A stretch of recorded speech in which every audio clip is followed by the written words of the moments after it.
What I did my first 8 months, I worked in the hotel industry at night. So I was 7 a.m. till 3 p.m.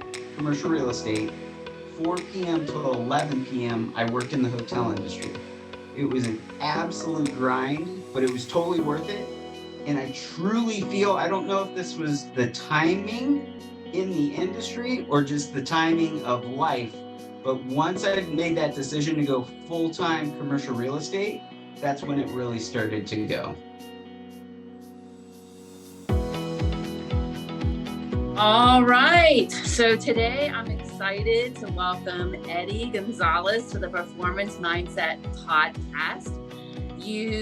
I first met Eddie over at the CREI Summit a couple years ago in Lake Tahoe, and he is with SVN Desert Commercial Advisors in Phoenix, Arizona. And you're a content creator all over TikTok, Instagram, all the different things.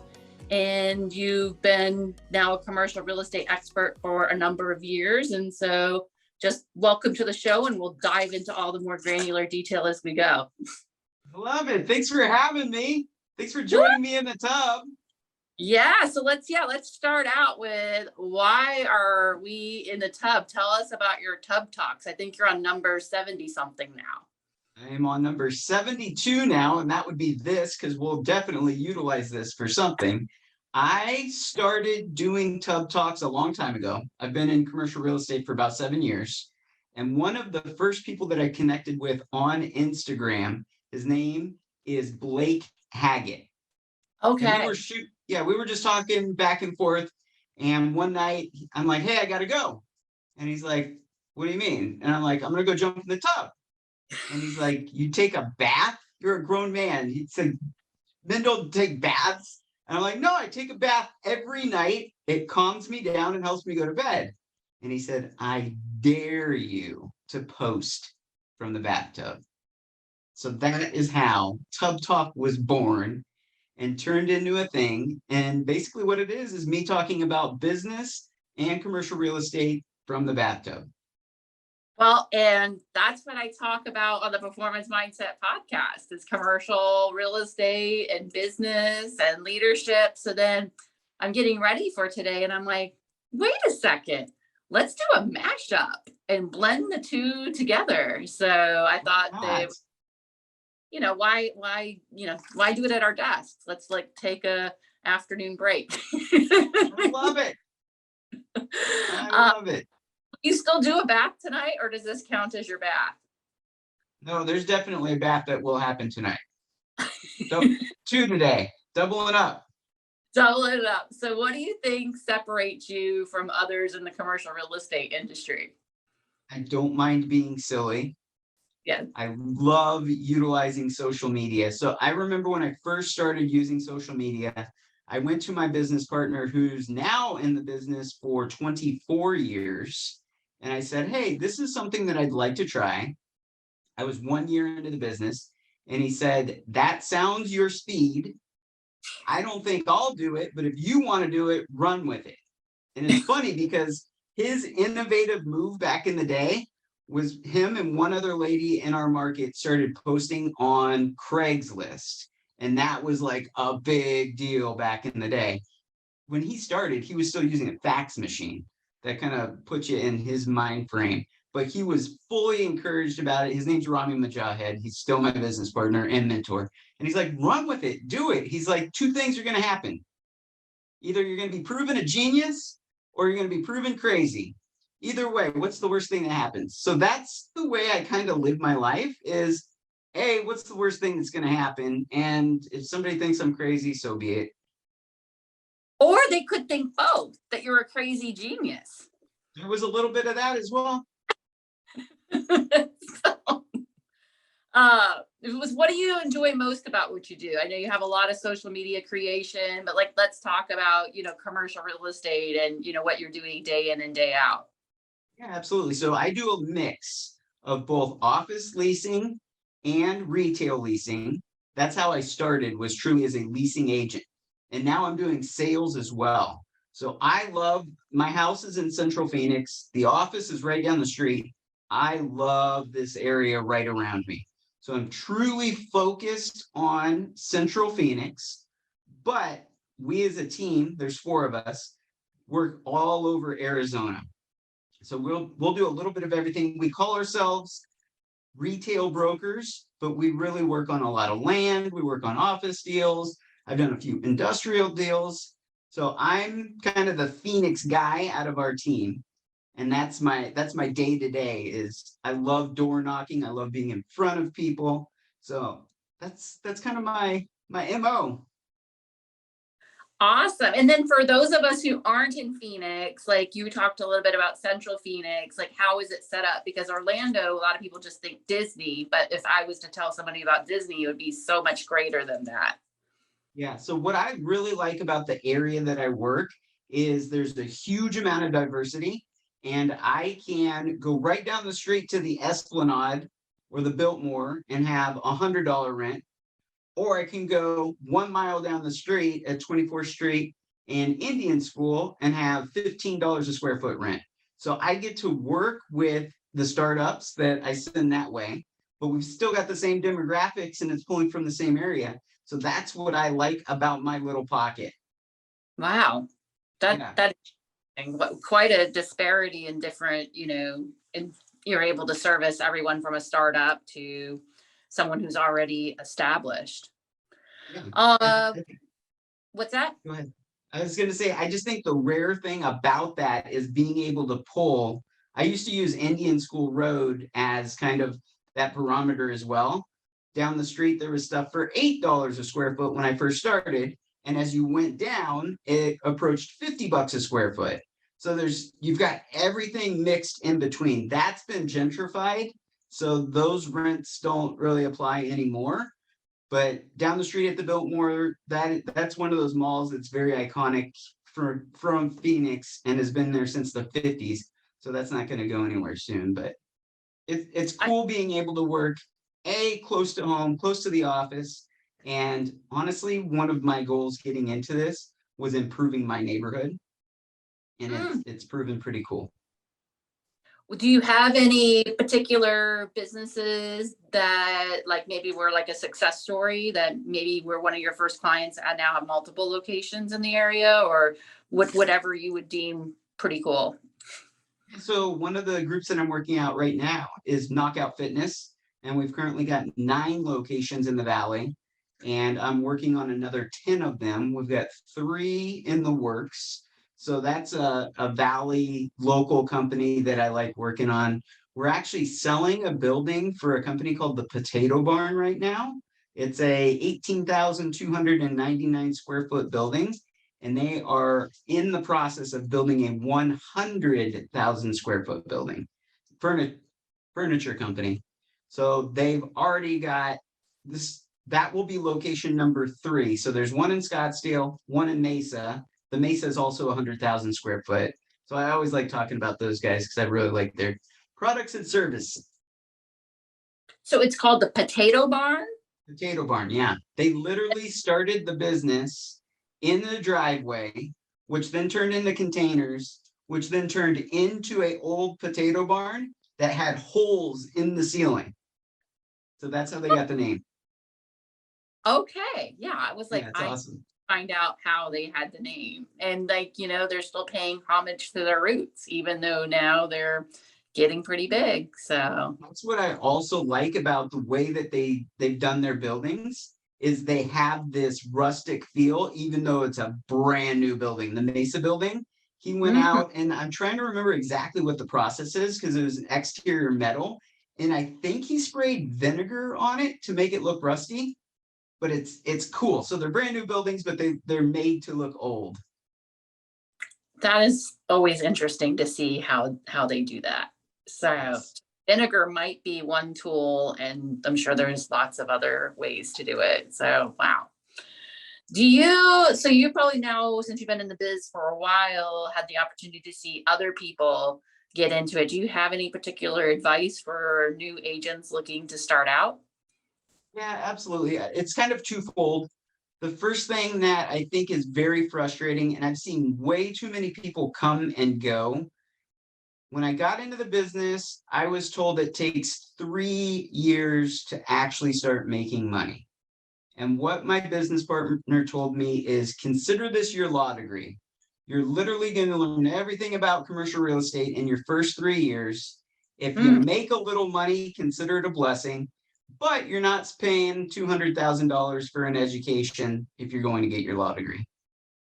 That being said, if you're coming into the industry, I would suggest either having a side hustle or a side job, or just save your butt off, because there is nothing worse than a desperate salesperson.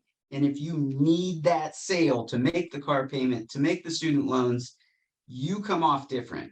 And what I did my first 8 months, I worked in the hotel industry at night. So I was 7 a.m. till 3 p.m. commercial real estate, 4 p.m. till 11 p.m. I worked in the hotel industry. It was an absolute grind, but it was totally worth it.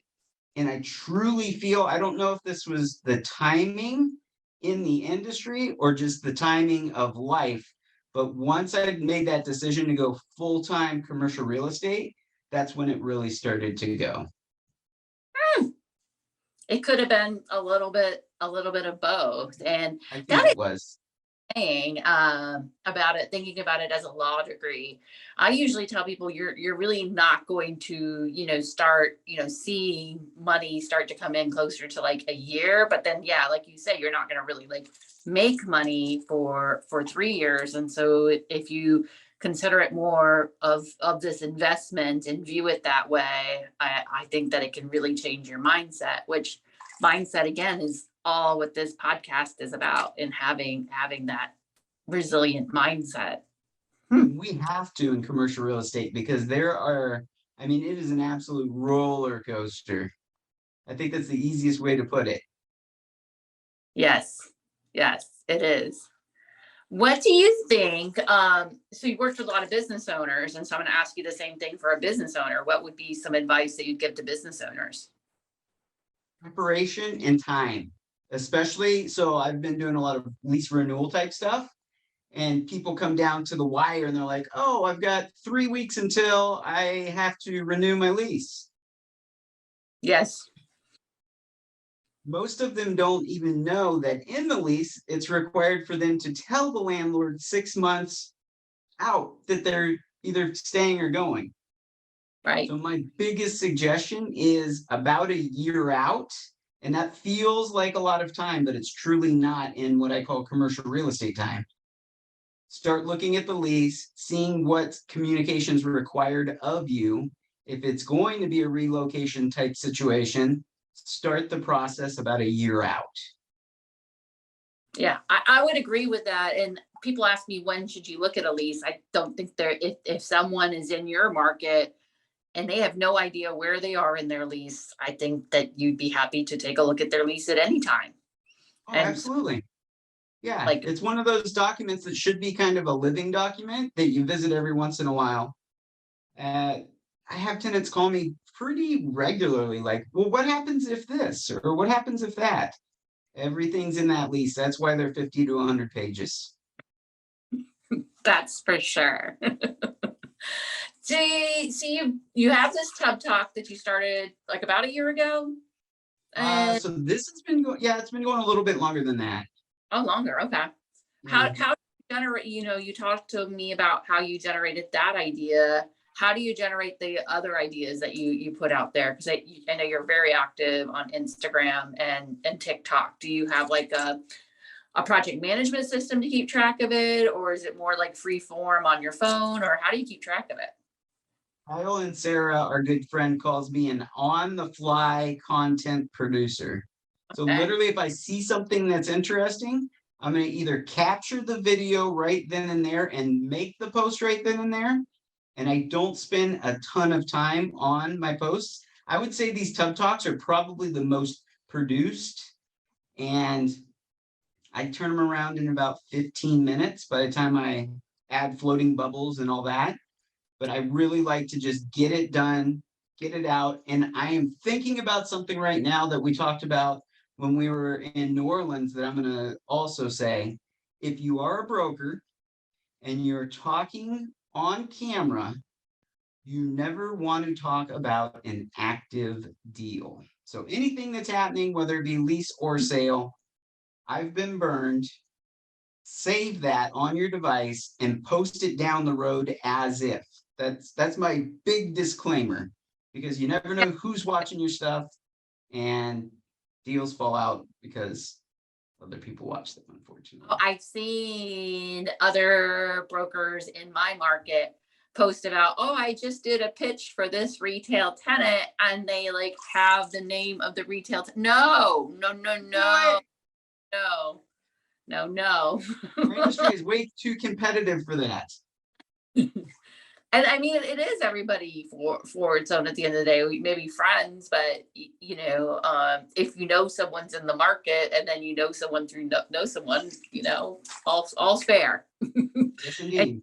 not anybody who wasn't competitive working on your behalf. Right. That's true. So yeah, be That is very very like if you're touring office space too or doing a pitch, you cannot give anything away. That's very true. I say so.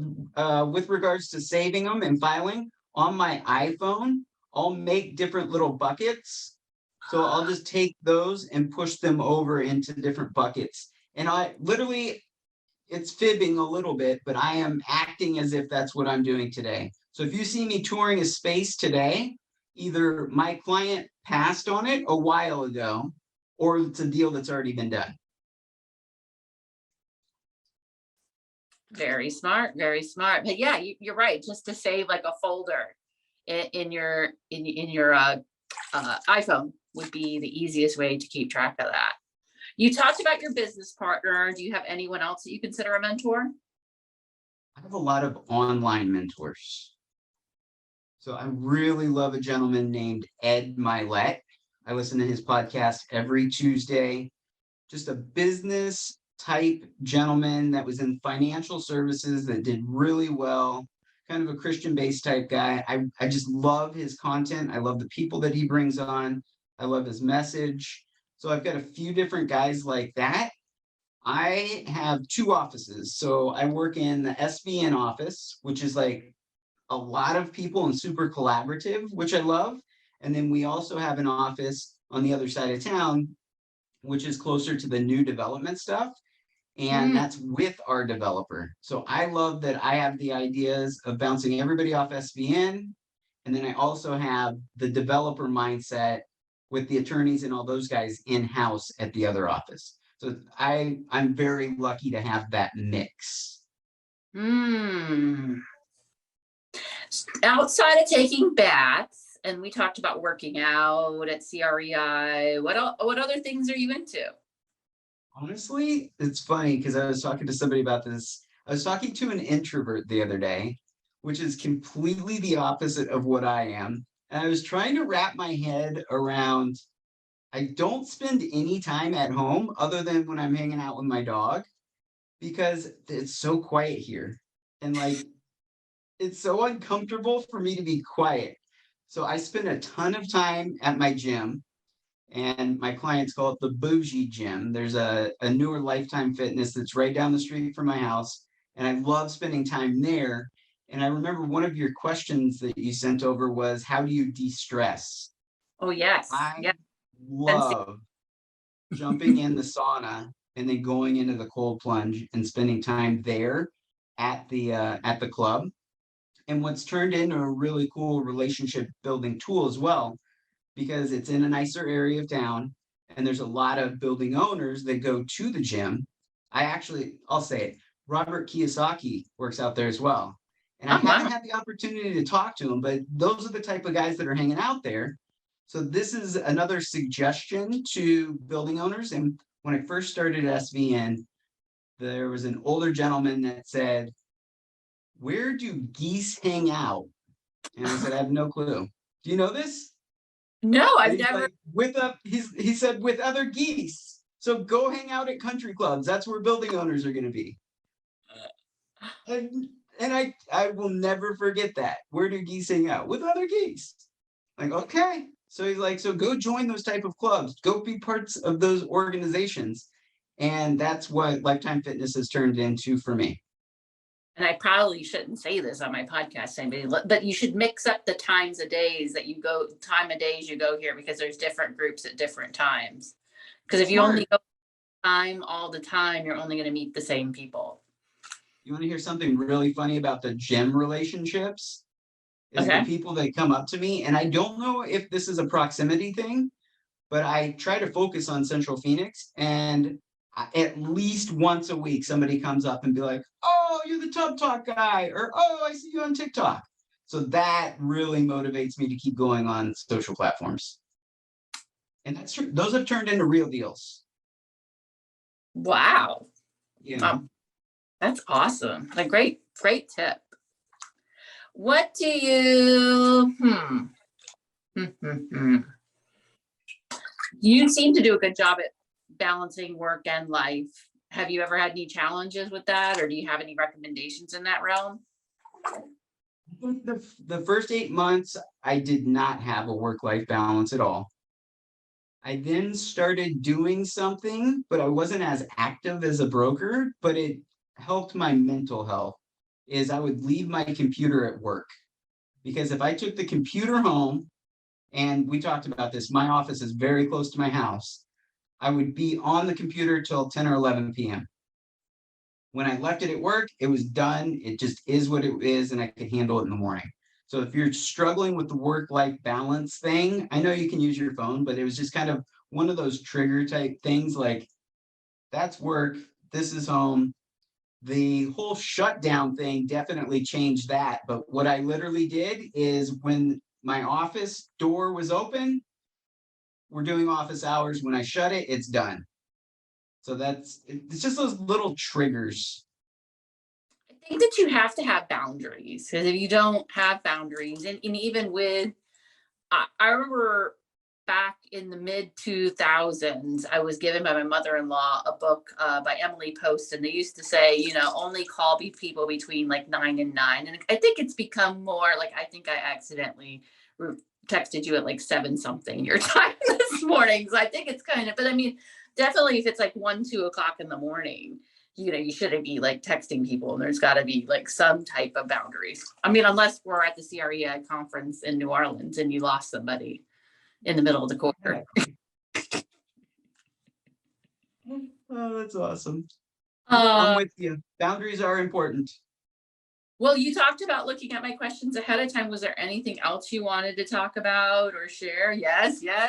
Of course. I love sharing this story, and my mom just brought it up the other day. My first entrepreneurial moment. Yes. I'm a type 1 diabetic, and I've been most of my life. So it was like a weird situation for Halloween, and we're coming into Halloween because everybody went trick-or-treating and got all these candies. And there I was like, what do I do? So my mom's like, dress up and go get candy. So I did, and it was a ton of fun. And then I have this bag of candy that I'm not allowed to eat. So the first year, this is an entrepreneurial experience. The first year, I took the candy to school, and not many people, everybody's like, we have our own candy, right? So then the second year, I took the candy to school, and I waited till after Thanksgiving, and nobody had candy. So I walked around and I sold my candy to other students. So that was my first, like, okay, I like this business stuff. I can make a little bit of business. And then I ran out of that candy. So there was a mobile gas station that was right across the corner. I don't know if you remember them, but Lemon Heads used to have this little tiny box. It was teeny tiny, and they sold them for $0.25 back when I was in grade school. So I would run over there and I would buy them before school, and I'd come to school and sell them for 50 cents. And then it got to the point where I was telling the gas station guy, hey, can you just order me a whole box? And then he was just selling me the whole box until, unfortunately, Dr. Chartier was the principal, found out about my business venture, and shut me down. But it was good while it lasted. Well, and then that shows you too, with the Halloween candy, it's all about timing. And I think that was probably your first entree into a gap analysis. 100%. 100%. Well, awesome. It's been so fun doing this performance mindset podcast, like mashup with your Tub Talk. It's so cool. I have to do it again. How can people find you? The easiest way to get me is on my Instagram, which is AZ Commercial Real Estate. No gaps, no underscores, just AZ Commercial Real Estate. Shoot me a direct message and we can start chatting there. Awesome. Well, thank you again for joining, and I look forward to connecting with you soon, hopefully before next year's commercial real estate conference. Absolutely. Thanks for having me on.